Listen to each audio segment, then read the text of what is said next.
Hey there, I'm Lee Ullman here with some big news from the National Young Farmers Coalition. We're partnering with Heritage Radio Network on a special season of The Farm Report. It's all about what's happening with the Farm Bill and how it impacts farmers and eaters. I am growing diversified vegetables on land that's been in our family for 150 years. And so with the pandemic, gentrification, property values going up, we had to sell the land and we lost it. Join us as we uncover the untold stories behind this massive piece of legislation that shapes how we grow our food, what we eat, and so much more. The problems we have had, those are things that come from earlier Farm Bill and USDA policy, right? Like Earl Butz, get big or get out. You know, it's my responsibility to know not only what I'm eating, but then like how that all came to be. And realize like, wow, like this piece of legislation, all this money, like it's technically something that I support as a taxpayer. While Congress debates the next Farm Bill, this is not just an invitation to listen. It's a call to action. Be part of the conversation. Subscribe to the Farm Report on Heritage Radio Network, wherever you listen to podcasts.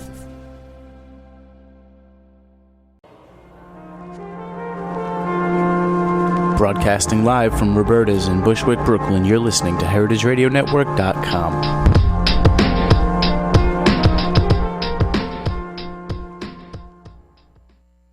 The following is a message from Heritage Foods USA. Join Heritage Foods USA this November. Reserve your heritage turkey today. Loved by all our chefs and customers for their unbeatable flavor. Visit www.heritagefoodsusa.com or call 718-389-0985 to order yours. That's 718-389-0985. Hello, Mr. and Mrs. America, from border to border, coast to coast, and all the ships at sea.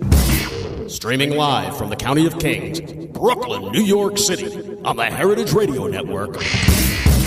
Are you ready for the fastest half hour on the internet today? It's the Mike and Judy Show, spanning the globe for high-minded hijinks and lowbrow kicks to bring you the best in sex, drugs, rock and roll, and nuclear fission. They're too bad for radio and too good-looking for television. And now, here they are, the Nichols and May of the now generation, your hosts, Mike Edison and Judy McGuire. You're back. I'm back. I'm back. Can you dig it? Did you miss me, Judy? Yes, I did miss you. I was bereft without you. What happened? You tried to take over. Admit it. This was some sort of. I thought, okay, Mike. You were trying to run a bloodless coup while I was out of town. I know. I redrew the postcard. I put a "Your Face Here" sticker over where your face would be, but no, it didn't work out. You got a room full of Jews, but it didn't really help. I had 2.5 Jews in here. 2.5. Well, there was a kid in here. The kid. It sounds like the results of an overambitious moil. But even I know what that is. Well, yes, 2 Jews could not fill your Jew shoes. Oh, Judy, we are the thing with 2 heads. But where were you, Mike? I don't think our audience knows where you went. They were upset. Hey, let me tell you, I was in Chicago and Detroit and points in between on the Dirty, Dirty, Dirty tour, supporting my new book. We had a pizza named after me in the book in Chicago at Ian's in Wrigleyville. They made the Mike Edison Dirty Pie. It was andouille sausage, shrimp, and okra. It was a gumbo pie, the Mike Edison Dirty Pie. And we did a gig right in the pizzeria. This is the kind of book tour I'm in. We did a dive bar in Port Huron the night before, and then we stayed at a house that was built of bourbon. If you can imagine such a thing. Somehow got out of there alive. Now it's just a shell. Speaking of shells. Somehow we got out of there alive. Did the next night in a pizzeria, and then Sunday afternoon we're at the University of Chicago in a proper lecture hall. Fancy. And I was with my accompanist, Mickey Finn, world's greatest piano player. I like Mickey. Love Mickey. And I love having an accompanist. You know why? Because it makes me feel like Liza. That's Liza with a Z. So you've been up to all sorts of things in my absence. I understand you started a new business. I started a new business, and I haven't named it yet, but it's out on Lifebooker this week. I will help you rewrite your personal ad. I've done it for so many people, like for their online dating profiles. I've done it for so many people for free. I figure I should start making some scratch off of this. That's very smart. It's very Jewish of you to think that way. This is good. I feel like maybe... See, you're a good influence.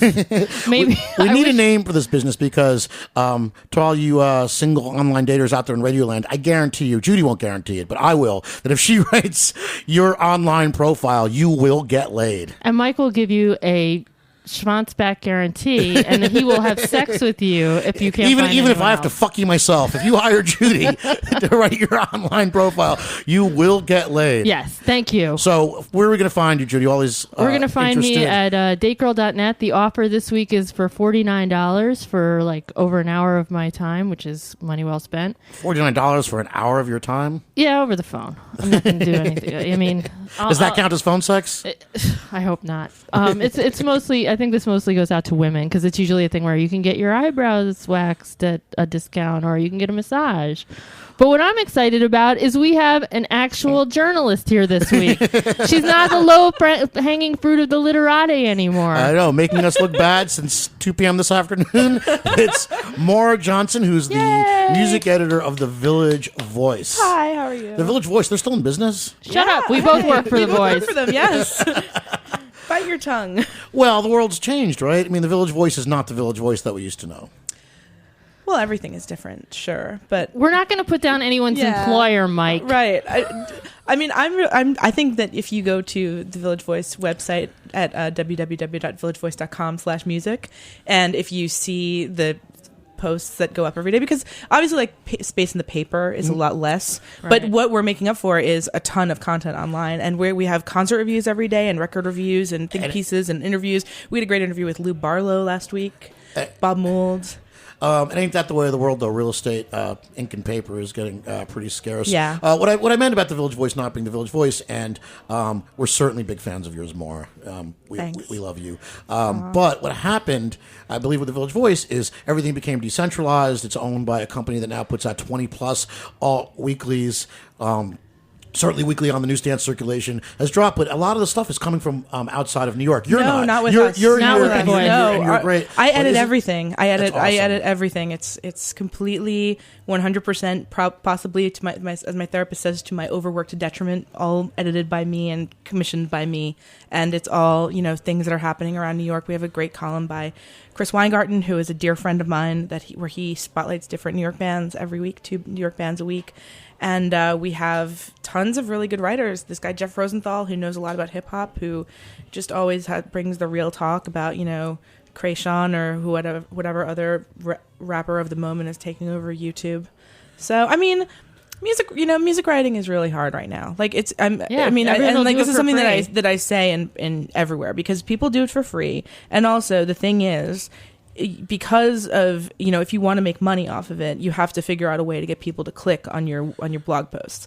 So you have to sort of figure out some hook for people to get in, because like when they're reading, as opposed to reading a paper, when you're like reading a paper and you're sort of just like your eyes are flicking back and forth as you flip pages, and your eye falls on something and you're like, oh, this looks interesting, let me read it. But the thing is, with online, you have that extra sort of like second, and it seems so silly, but it's like a split second discrete choice to click or not. And we talked about this. This is the click economy, right? So what happens is like you want to sort of put forth things that are really interesting and that people, that you're like passionate about and that people should know about. But then you have this whole thing happen where it's like people just are interested in reading the latest thing on something that they can like all pile on to and be like, yeah, that sucks. Or why is that popular? This is why I'm so cynical Yeah. about music journalism and and the Village Voice. Not specifically in your case, because I know what a great job you guys do and that it is local coverage. But I mean, also when they got bought out, the first thing they did was fire Nat Hentoff, which will leave a thorn in my side forever. How a guy like that, who's been so important in writing about music and jazz and free speech and local politics, is somehow ballast for a ship that really shouldn't be sinking in the first place. Speaking of the click economy, though, doesn't that drive you or your employers, for the sake of the advertisers, which is how we stay in business, to do things that are more Googleable, to get people onto the page and to click through, rather than covering the things that you might like to cover ideally? I try to strike a balance. I mean, it's really difficult. And like the one advantage of like having to post as much as I do every week is that I can sort of like balance like the stuff that's about, say, last week, the big thing that the week before, the big thing that everyone was piling on was that Metallica and Lou Reed record, right? It sucks. It sucks. You know what's funny? If you listen to it 5 times, it sucks less, which is weird. But it's 90 minutes, right? So it's a 90-minute record with a 20-minute last song, and so it's actually designed to sort of like be completely antithetical to like the 30-second sample. I'm going to figure out my whole record based on this one song thing, and it definitely is not pleasant to listen to. And I don't like Lou Reed. I think that I understand his contributions to the culture from long ago, but like Lou Reed of 2011, it's like, okay, wait, you set the template and you're still working off it. That's great, but like there are other things going on. Well, he's just an angry old Jew. I mean, really, he hasn't done anything likable in a long time. He's not likable. I mean, I think that's sort of his charm. I mean, he's very happy to be playing with Metallica, though. There are videos that have been posted of. He should be very happy to have any sort of career at all. Let's face it. No, he's always going to have a career, though. Yeah. He's always going to have like the critics like certain critics liking him and certain people being like, he's in the pantheon forever. When's the last good record Lou Reed really made? Seriously, he doesn't have to I love the Velvet Underground, but he doesn't have to. There are certain artists who don't have to anymore. Oh. God damn it! I mean, I just hate. I just hate setting this bar so low. I mean, I really. I know people were all gaga for his record New York. Remember that record New York came out in the early 80s? That was the 80s, right? Right, New York. I hated that fucking record, to be honest with you. It just seemed like this laundry list of liberal causes. Lou's coming out against racism. Gee, that was maybe he came out against rape too. I don't know. Yeah, probably. I just can't wait for Metallica and Lou Reed to collaborate with Marky Mark on a remake of Marky Mark and the Funky Bunch's big hit Wild Side from 1991. I'm hoping that happens. How very postmodern of you, Maura. Well, it's getting the nostalgia. I mean, nostalgia for the early 90s is it right now. Is that where it's at right now? That is where a lot of it's at right now, yeah. Boy. So, Seinfeld's parents need the early bird special again. Early 90s nostalgia. I actually don't mind it that much, if only because the new bands that are coming out are sort of taking their cues from bands that I like. At least it's not the fucking 80s anymore. Who should we be listening to? Well, do you want... Well, no, not yet. We have an example, well, there's a band from Brooklyn, and I will say I'm a little biased. Okay, so I teach at NYU, and I have these students who are great. They're all like students in this music program where they're learning. They're aspiring musicians and producers and engineers and stuff. And there's this one band from right around. Actually, I think she used to live at the McKibben Lofts, which is right around the corner. That means she had bed bugs. Yes, but she doesn't live there anymore. Okay. But there's a band called Beast Make Bomb, and they're really, really great. And they have this really sort of great like pod era Breeders energy about them. And the front woman is amazing. And there are worse cues to take than that. Yeah, and nice poppy. She's really smart, and I think that they're still a super young band. They've only been around for about a year and a half, and I think they're going to grow into something really good. I hate rock music. Oh, shut up! You do? No, that's a lie. Really? I'm just so over it. It's like moving boxes at the dock or something. It's just like so fucking dumb and stupid. What do you like then? Not he much likes jazz. Anything. Well, you say that with such disdain. One of these days, McGuire. I like my songs to have words. I like the jazz with the words. The jazz with the words. Like Chet Baker. Like word jazz? Well, word jazz. No Like scat. No scat singing. No. Well, scat singing just proves that lyrics aren't important. My mom was a singer, and when she got into her little scat stage, which was the singing, not the pooping stage, it was just like a white lady can't scat. See, my grandma was a singer, but she was like an Irish balladeer, so she was all about the the really heartfelt lyrics and the Malissimo. Lots of songs about drinking and John Kennedy. That's what we do. And being sad. Lots of songs about John Kennedy. God bless my grandmother. She was an amazing singer, and I would love to follow. I wish I had followed in her footsteps instead of these, instead of the ones that I followed. But yeah. But you have like 50 jobs, so you write all this stuff for The Voice. You're the music editor, and you teach at NYU. What do you teach? Mm-hmm. I teach. It's called Writing About Popular Music. Nice. And it's a class for these students who are, like I said, like they're all, aspiring musicians and producers. A couple of them want to be writers. And, I'm like, well, I'm going to be honest with you. Like, it's not that you're not talented, but, I'm going to be honest with you. The profession is in a weird place. Yeah, get another job, too. How are you going to ever earn back the money you spent on your education by being either A, musician, or B, writing about music? Well, and C, writing about music, was it Frank Zappa said? It's like dancing about architecture. And this is why... That quote has been attributed to everyone. Right?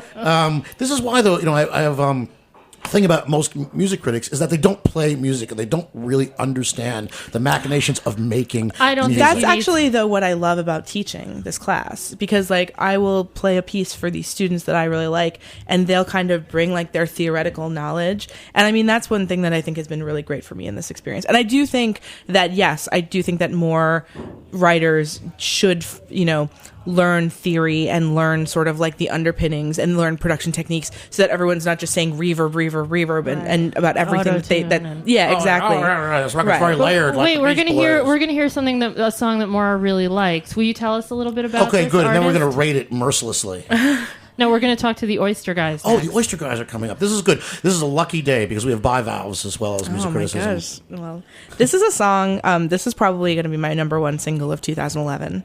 It's by this woman from England named Charlie XCX. It's called "Stay Away." It's very soaked in 80s retro and pathos. It reminds me a lot of the song by T'Pau, "Heart and Soul," but I think that it's just really awesome. And like I've listened to it probably 150 times in the past 3 months, which is a lot because I have to listen to a lot of other things. So and you never take payola, right? This is on the up and up. No, I found out about this song from like somebody on Twitter who was like, everyone should listen to this, and I was like, I have a free 3 minutes, sure, and I just was completely hooked. Because usually you get a song played on this show, you got to slip me a Hyundai or at least a bag of Coke. Oh yeah, that's how it works. Old school. How does someone slip you a car? Oh, you mean 100? Yeah, not a Hyundai, Maura. All right, let's hear that song, the Charlie XCX.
Well, all right then, we're back.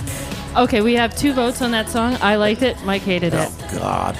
I like Chick Rock. I like it. Was it Chick Rock was like being hit over the head with like a meat tenderizing mallet? No. All right, to change subjects I don't go briefly, for that 80s synth thing. we can get back to this in a minute. We have a caller. God, it just sounds like a Ronald Reagan hangover, that song. Oh God. Sean, are you there? Yes, I'm here. Hey, How are you? Sean. Thanks for having me. Oh, thanks for being here. So you guys are called Walrus and Carpenter Oysters, and you're doing an oyster CSA for Thanksgiving? Yeah. We actually have 3 deliveries. So we're doing it for Thanksgiving, one before Christmas, and then for New Year's as well. All right. And you guys, like, you give people the knives. What about the gloves? That's where I've always become bloody with the oysters. Well, it's actually something we've thought a lot about. And it's like, I think people are really intimidated about shucking oysters at home. Yeah. But it's actually not that difficult, and we make sure we provide shucking lessons for anybody that wants to. That's great. So when you come pick up the oysters, you can get a little shucking lesson? Yeah, well, absolutely. Yeah, we don't let anyone leave the room unless they've at least shucked 2 oysters or they feel comfortable doing it themselves. Ooh. This is good. Well, I want to be first on record here. I'm going to buy some oysters. I'm in for a few dozen for Thanksgiving. Nice. You've already made one sale off the Mike and Judy show. So where are the oysters sourced from? They're Rhode Island, is that right? Yeah, so our farm is located in Charlestown, Rhode Island, in Ninigret Pond. It's basically a saltwater pond in Rhode Island, and it's a huge pond. It's actually 1,800 acres. How long have you guys been doing this? We've been doing it for about 4 years now. And last year was our first year with a CSA, and it started sort of, it's very small. We just kind of sent a few emails out to some friends and family and said, hey, look, everyone knows we've been doing this, but now it's time to sell some of our product. And this year we've just tried to make it a little bigger because it's, as producers of food, we get enjoyment out of kind of connecting with the consumers too, and folks get the freshest oysters possible. So it's a win-win. Where do you do drop-offs in New York? So we do it in, so Jules, my partner, his mom has a studio in Tribeca. Oh, fancy neighborhood. We sort of make it a party so you can come and have a glass of champagne and... this gets better every moment. Take a shucking lesson. Oh, my God, this is perfect. I'm going to order some, too. Tell us your website. And Lord knows that Mike and Judy listeners need lessons in shucking. Perfect, I love it, yeah. The website is walrusandcarpenteroysters.com. Cool. Yeah, it's sort of a mouthful. We can also find us on Facebook. We're not the greatest at technology, but we try to do what we can. You guys got a good email blast on Tasting Table, though. That's how I found out about you. So that was a great plug. So when are you doing the pickups for Thanksgiving, just so our listeners know? When do they need to order by? So you can order up to 3 days prior to the drop-off, and this year it's on the 23rd. Oh, perfect. The day before it's Thanksgiving. Wednesday before Thanksgiving. Well, put me down for a couple dozen. All right? And a glove. They don't have the glove. Oh, well, I don't like to shuck unprotected. Well, we do have some gloves, but not like those chainmail, dude. Gloves. You know those one that looks like a shark suit? It's got metal links and things like that. Yeah, I like that. Yeah, that's a little intense. I think those run about $100. We're like, nah. Okay, that's kind of a lot of added value. Yeah, I'd rather get stitched up than spend $100. So just quick, says the Jew. Just quickly, like, what are the prices? How many and how much? And yep. So we offer full shares, which are 100 oysters, and if you buy a full share, you get 100 oysters for $100. And half shares, few oysters cost $62, and then quarter shares, 25 oysters for $31. With a shuck, and everyone gets a shucking lesson. Everyone gets a shucking lesson, yeah, and the beers are they're heavily subsidized. We ask for maybe $1 a piece. Great. I can't wait. All right. Well, thank you so much for being with us today, and I hope you get a lot of business off the Mike and Judy show. Right on. Okay. Because there's nothing we love more Mike and Judy, hey, thank you very much. Have a great day. Bye-bye. All right, man. All right. Because it's true, we do love oysters. Oh my God, I love oysters. And you wouldn't know it from this show, but we're actually on a food network. I know. Well, that's why I figured we should have the food thing. Next week we have a food show. Next week we have our friend, your friend, Aaron Lefkoe. Who is one of the proprietors of the newly opened Little Neck in Gowanus, right? Yeah, I would say Gowanus. Yeah, and we also have the woman who runs the treats truck, who just has a cookbook out. So I'm hoping that they both bring us snacks. We've never gotten any snacks from this show. Except for Roberta's Pizza. Let's not forget to mention that we are at Roberta's restaurant here. We get pizza. Among the best pizza in New York, and once again, we're streaming live on the Heritage Radio Network. Hello. That's good. So, speaking of teaching people to write, maybe you should get a class at NYU and this is like writing about music. College students don't need to learn how to write online personal ads. They're too busy having sex with each other. You'd like to think. It's true. Is it true? If you're in college and you need a personal ad, Although I probably needed a personal ad when I was in college. Real talk, I probably did.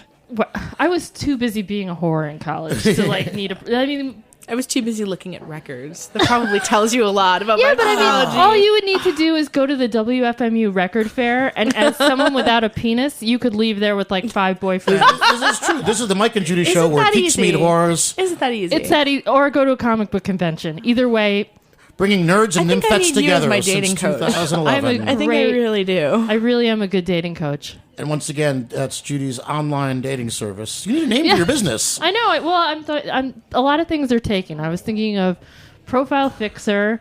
Yeah, I wanted Profile Fluffer, but then I get, people aren't going to be so cool. Yeah. Right. And I don't want. But yeah, like the Life Booker has me as personal ad makeover, which is pretty much what it is, but it's also kind of boring. And then my column is called Date Girl at theseattleweekly.com, sister paper to Well, the I think Village you got to Boys. sell the Date Girl brand. I think this is good. Yeah, Date Girl does your profile. I don't know. I like the Date Girl. I like that extension. I think that it's, it shows that you have expertise in the field, which you obviously do. Yeah, I've been writing about dating yeah. for 11 years. I've been reading you about dating for that long, too. Oh, it's Maura. another love fester of the month. Mike gets so jealous. Hey, so Maura, what I want to ask you actually, so all these young kids running around with these bands here and, quote unquote hipster Brooklyn or whatever, are people taking drugs? Are people drunk? Is there the bacchanalia that used to be when... What are the kids doing, Maura?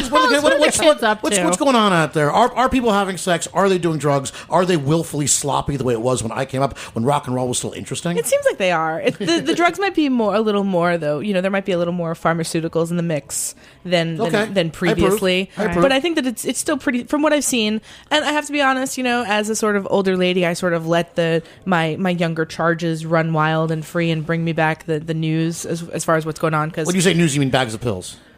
It's more I'm like not going to the incriminate 70s myself in that way. when they had Quaaludes. Remember Quaaludes? Yeah. Yeah, but they're back, right? I mean, they're not real It's like 714s, Xanax. but Jack, someone's... are they back? Are Quaaludes back, Jack? He knows. I'm not speaking about that. Oh, good Lord. The man who confessed to falling into a K-hole the other week. Off air, yeah, thanks. I think that I think that there is definitely a sort of like rambunctious. It's weird because with New York, their spotlight is so trained on it that it's really easy for bands to sort of get like super huge right away. But I think that there is still like this sort of. I'm making a gesture. I'm like wavy. Yes, we're not on TV. Wavy hands. I'm like sort of, there's this undercurrent of just like people who are just like, they just want to have a good time and they just want to make some music, whether it's rock and roll or whether it's like electronic based or hip hop or whatever. Okay, one of the like kid bands that I kind of like is Kid gay bands? Well, youth. Gay for Johnny Depp. I kind of like I've never them. heard them. Oh my god, I got them to be in my book because I love their name. Yeah. And they're really funny and cute Yeah. and they're kind of hardcore and I've never heard them. How cool am I that I heard of a band that the Village Voice music I've never heard of? Pretty good, Grandma. I'm pretty cool. Well done. All right. I mean, part of my thing, I think about just sort of being blissfully ignorant, and I try. I mean, I really do try to keep my ear to the ground. If there was something that I liked, I would be very enthusiastic about it. I'm not as cynical, maybe, as I sometimes pretend to be. Except, I do wonder what a 21-year-old kid is going to possibly have to say that ye old Mike Edison could possibly be interested in. Except that all my favorite recording artists, like Miles Davis, and when Van Morrison recorded Astral Weeks, so he's like 20 years old. It was a fucking masterpiece. And all of my favorite recording artists, the stuff they started was when they were 20.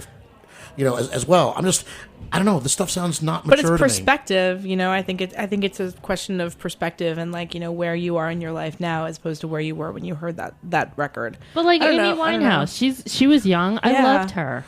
I think her records are okay. I'm not a big Amy Winehouse fan. I'll be honest with you. I mean, I think she's a great singer and a good songwriter and all that, but I don't think she made any real contribution. I think it was soul music for people who had heard soul. I disagree. You think she innovated the way Frank Sinatra did? I Changed the way people sing? I think a lot of the innovation was definitely like the musical innovation, like as far as the beds went, was definitely a lot Mark Ronson. But I think that her voice and just when she was on, she could give pathos to some lyrics like nothing good singers before. are a dime a dozen. Who but cares? no, but I think that I don't think that's true. Actually, I actually don't think that's true. Having had to watch in a professional capacity American Idol for the past 5 years, I do not think. That is not good singing. But the that thing is but about perfection, and perfection should have no place in rock and roll. The thing is, like, well, that's. I mean, I don't think it's about perfection. I think it's about attitude and drama. But at the same time, it's saying that good singers are. But you're saying good singers are a dime a dozen. So that way, that means that everything is karaoke, right?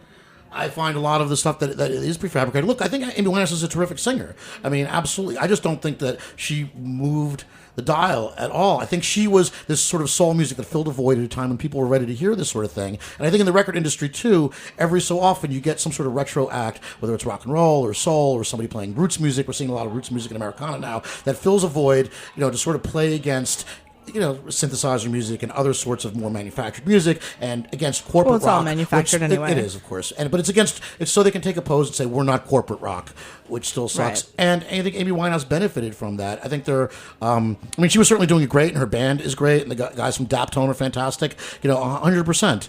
But I mean, is she as good as the thing that she sort of emulates? Not really.